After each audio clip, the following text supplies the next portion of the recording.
सतनाम सत साहिब। सतनाम सत साहिब जी। प्रारब्ध और पुरुषार्थ में क्या अंतर है? कौन से कर्म प्रारब्ध के हैं और कौन से कर्म पुरुषार्थ के हैं? समझाने की कृपा करें। देखो सत्संग प्रेमियों, पुण्य आत्माओं, प्रारब्ध का अर्थ आप जानते ही हो और पुरुषार्थ का भी जानते हो, लेकिन ये प्रश्न आया तो मैं पुनः आपकी सेवा में प्रस्तुत कर रहा हूँ।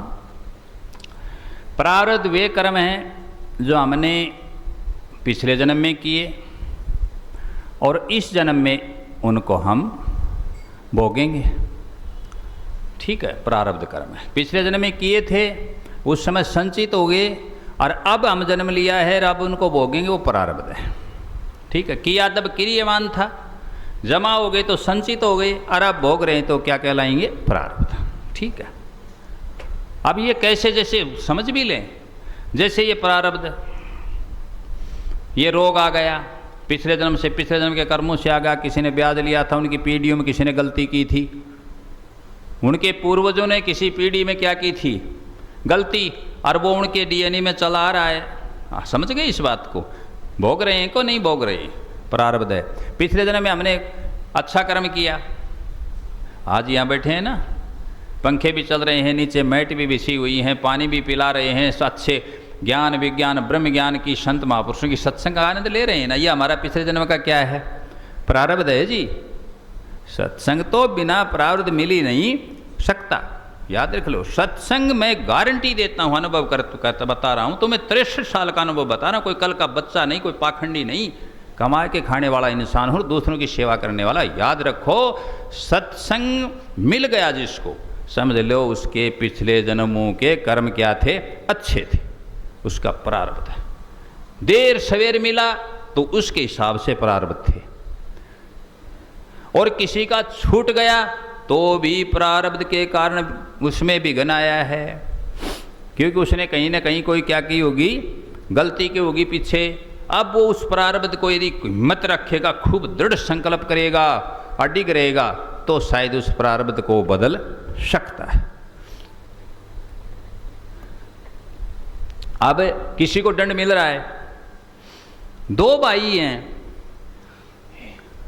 4 भाई हैं, 5 भाई हैं, चलो यहाँ से नहीं तो वहाँ से समझ लो, त्रेता से। रावण है, कुंभकर्ण भी है, विभीषण भी है। देखो आप, एक का प्रारब्ध विभीषण का क्या है, बाकी का प्रारब्ध क्या है, देख लो, हैं तो भाई सभी, देखो आपके सामने। ऐसे एक एक घर में, एक एक परिवार में, भाई बहन सब में देख सकते हो प्रारब्ध का नज़ारा, कि एक सत्संगी है, एक कुसंगी है, एक सज्जन है, एक अपराधी है, दुष्ट जन है कि नहीं है? ये प्रारब्ध कर्म है। अब हम जो कर्म कर रहे हैं कल्याण के लिए, मुक्ति के लिए सत्संग कर रहे हैं, मिल तो गया प्रारब्ध से सत्संग, लेकिन सत्संग को नहीं करें तो क्या होगा जी? प्रारब्ध खत्म हो जाएगा, होगा कि नहीं होगा? अब हम जो सत्संग कर रहे हैं ये पुरुषार्थ है। ये कौन सा कर्म है? अब जो हम उत्तम कर्म कर रहे हैं ये पुरुषार्थ है, निकृष्ट कर्म नहीं, उत्कृष्ट कर्म, उच्च कर्म। इसलिए कबीर साहब ने कहा, उत्तम कर्म गुरु की भक्ति, सत्संग करो जरूर।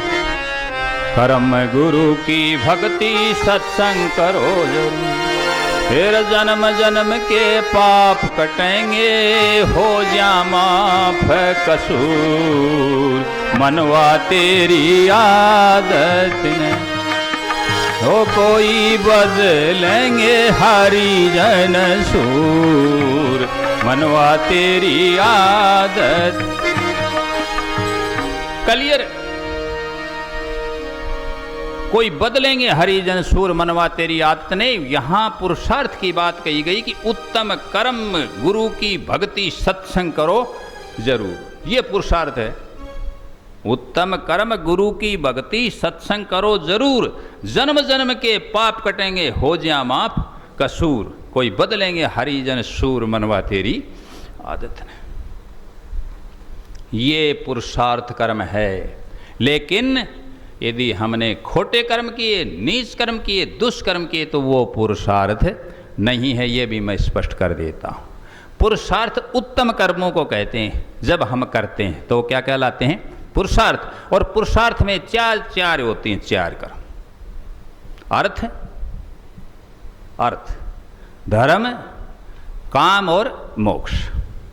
ये चीजें जो प्राप्त कराता है वो क्या है? पुरुषार्थ है। सतनाम सत्साही।